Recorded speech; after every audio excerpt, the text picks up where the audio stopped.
Hola, buenos días. Nuevamente estamos con usted en este su programa Manantial de Vida. Hoy queremos compartirle a usted un tema de mucha actualidad que está azotando a nuestra sociedad en nuestros días y queremos que usted esté prevenido, usted esté instruido en cómo darle solución, cómo dar tratamiento a este tipo de problema que vamos a comunicarnos hoy con usted. Se trata de la depresión, la opresión, la posesión y que llega a veces al suicidio en las personas. Sé de no menos 4 personas que están muy influenciadas por esta manera de pensar, y hoy con base en la Biblia vamos a tratar de que nosotros tengamos las herramientas para combatir este sentimiento que está entrando en muchos jóvenes e incluso en personas mayores y que realmente está causando estragos en la sociedad hoy en día. Le hemos titulado a este tema de hoy: ¿de quién es esa voz? Porque la persona que sufre ese sentimiento de opresión empieza a oír voces dentro de sí que la incitan a tomar decisiones erróneas, a escapar por la puerta falsa, como le llaman normalmente a este tipo de situaciones, y que terminan dañando a la sociedad, dañándose a sí mismos y dañando a su familia. Yo quiero que usted me acompañe o anote ahí en su casa la parte bíblica que voy a leer hoy, porque de ahí vamos a girar el mensaje para que usted sepa dónde buscar la solución. Seguramente usted tiene una Biblia ahí en su casa, a lo mejor no la ha leído, a lo mejor está por ahí abandonada o empolvada, pero es hora de sacarla, porque ahí es donde está la herramienta para avanzar a una vida mejor, a una vida de éxito. Y hoy vamos a leer el Evangelio de San Juan, capítulo 13, verso 21, anótelo, se lo repito, Juan capítulo 13, verso 21. Dice así, es una escena donde se encuentra el Señor Jesús con sus apóstoles, y vamos a tratar de observar con sabiduría qué está pasando en esta escena donde se desarrolla una conversación que nos puede dar luz a qué está pasando en la sociedad en estos días, con la gente que se deprime, que después hay una opresión y después hay una posesión, y al último se viene generando un homicidio o suicidio, que es lo mismo, porque es una persona que se mata a sí misma.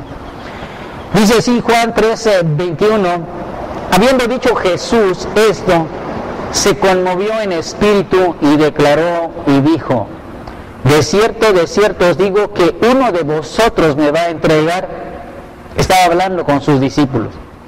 Estaba en la cena antes, en la noche antes en que él iba a ser entregado para ser crucificado. Verso 22 dice: entonces los discípulos se miraban unos a otros, dudando de quién hablaba el Señor. Y uno de sus discípulos, al cual Jesús amaba, estaba recostado al lado de Jesús, y a este pues hizo señas Simón Pedro para preguntar al Señor quién era él de quien Jesús hablaba. Verso 25. Entonces, recostado cerca del pecho de Jesús, le dijo: Señor, ¿quién es? Respondió Jesús: a quien yo diera el pan mojado, aquel es. Y mojando el pan, lo dio a Iscariote, hijo de Simón. Y mucha atención en lo que dice en Juan 13, 27. Y después que Judas tomó el bocado, Satanás entró en él. Entonces Jesús le dijo: lo que va a hacer, hazlo pronto. Pero ninguno de los que estaban a la mesa entendió por qué le decía esto. Porque algunos pensaban, puesto que Judas tenía la bolsa, que Jesús le decía: compra lo que necesitamos para la fiesta, o que le diese algo a los pobres. Cuando él pues hubo tomado el bocado, luego y era ya de noche. Mire usted, como un hombre que empieza amando a Jesús, que realmente pensaba seguirlo y ayudarlo a prolongar su reino, a expandirlo, este hombre escucha un mal consejo de alguien seguramente. Se relacionó con las personas equivocadas, tuvo relación con personas peligrosas y sin sentirlo Judas ha iniciado una caída de la cual ya no regresaría. Estimado presidente, en estos últimos tiempos los valores morales, el aprecio por la vida en las nuevas generaciones se ve tan escaso y a veces definitivamente nulo. Las madres y los padres de las nuevas generaciones nos preguntamos a veces, llegamos a preguntarnos, ¿por qué mi hijo se ve tan agresivo? ¿Por qué mi hijo se ve tan distraído? ¿Por qué no logro comunicarme con él? ¿Por qué hay una resistencia de ese hijo, de esa hija, de ese muchacho, de ese joven? Si es mi hijo, ¿por qué hay tanta resistencia que yo tenga comunicación con él? Y las pocas veces que yo llego a hablarle, me responde groseramente y tal parece que no soy su madre, tal parece que no soy su padre. Y uno piensa, bueno, mi hijo estaba bien, mi hija estaba bien. Antes de que entrara a la secundaria, antes de que entrara la primaria, la preparatoria, mi hija reaccionaba bien. Mi hijo era un joven alegre, podíamos hablar, podíamos charlar en la mesa, platicábamos, nos reíamos juntos. Y ahora mi hijo o mi hija se ve tan agresiva y en ocasiones hasta se siente con derecho de desafiar mi autoridad. Estimado amigo televidente, en estos tiempos, en estos últimos días, la Biblia dice que se levantarían generaciones de hijos ingratos y desobedientes. Pero ¿por qué tiene que ser así? ¿O por qué es así? ¿En qué estoy fallando yo que ahora mi hijo es un ser agresivo? Es un ser grosero. Es un ser que no respeta mi autoridad. ¿Qué está pasando? Si antes de entrar a la preparatoria estaba tan bien. Hoy los jóvenes fornican a diestra y siniestra en las escuelas. Y a muchos de los adultos hasta les parece gracia. Los jóvenes empiezan a practicar la fornicación sin la menor responsabilidad, sin el menor entendimiento que sus cuerpos físicos ya están capacitados para engendrar vida. Y cuando llegan a hacerlo, nos encontramos con un problema social de que en la secundaria, de que en la preparatoria, ya hay un gran número de madres solteras que dejan el hijo al papá, el hijo a la mamá, y empiezan a desgastar a sus padres cuando ya sus padres no tienen la suficiente edad, o ya no tienen la misma edad, mejor dicho, para volver a empezar, para volver a formar. Y entonces vemos que adultos están formando nietos que no querían, que no estaban en sus planes tenerlo. Los jóvenes hoy fornican en las escuelas de tal manera como si estuvieran jugando a la ruleta rusa, con tantas enfermedades venéreas que hay y peligrosas también, diría yo, como la sífilis, como el SIDA.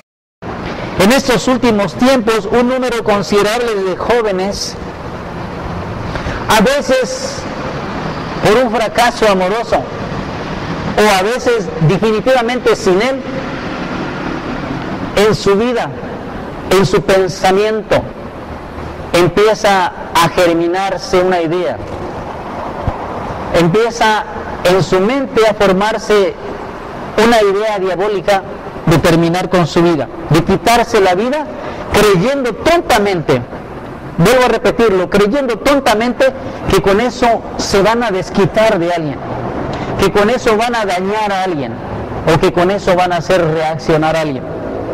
Pero el problema está en esto, que eso más que una solución va a traer un problema para ellos, porque la palabra dice que del corazón del ser humano es donde nacen los malos y los buenos pensamientos.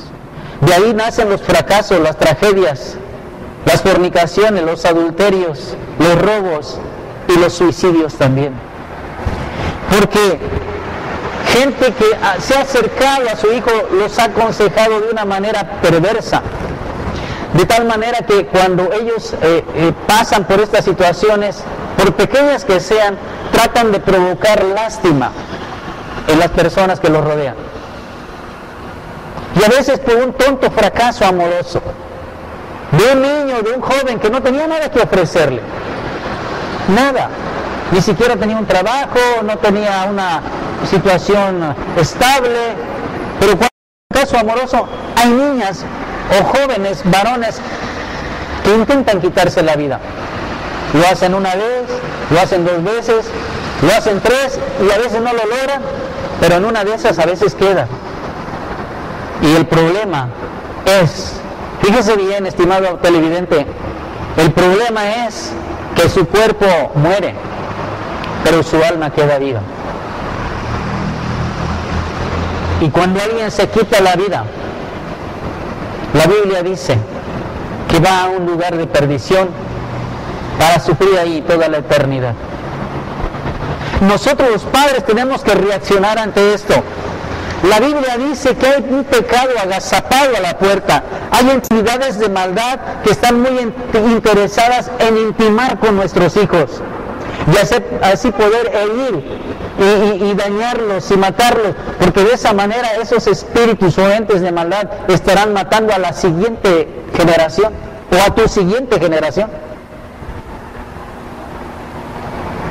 Cuando muchos de los padres deberíamos estar ocupados en charlar, en direccionar, en enseñar a nuestros hijos, estamos más ocupados viendo la televisión, o los domingos estamos encantadísimos perdiendo todo el día en un partido de fútbol.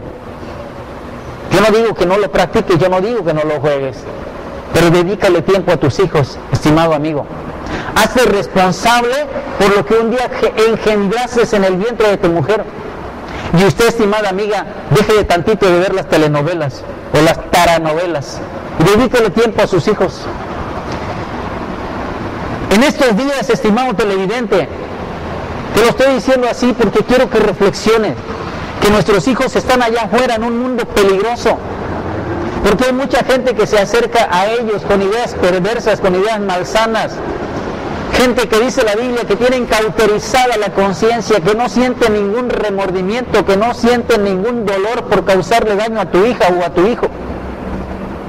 En estos días, estimado televidente, han surgido diferentes tribus urbanas en distintas y variadas formas, en distintas filosofías y maneras de pensar peligrosas. Ejemplo, ahí tenemos a los emos, muchachitos tontos, muchachitos vacíos, que están invitando a tu hija, que están invitando a tu hijo a que sea parte de ellos, viviendo en el área almática, porque ellos dicen que son emos por emocionales, y que la característica de ellos es andar triste. Después de esa depresión,